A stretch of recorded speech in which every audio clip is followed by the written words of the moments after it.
Você quer ser rico, mas sua mente ainda é programada para perder. E o pior, você nem percebe que é refém da própria cabeça. T. Harv Eker disse: a sua renda nunca ultrapassará o seu modelo mental.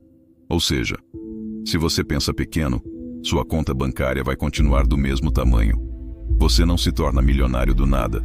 Você se torna milionário por dentro primeiro. Ricos pensam em possibilidades. Pobres pensam em desculpas. Ricos buscam aprender. Pobres acham que já sabem tudo. Enquanto uns criam soluções, outros estão reclamando do governo, da sorte ou da vida. A verdade é simples. Você pode ter todo o conhecimento do mundo, mas se sua mente for fraca, nada muda.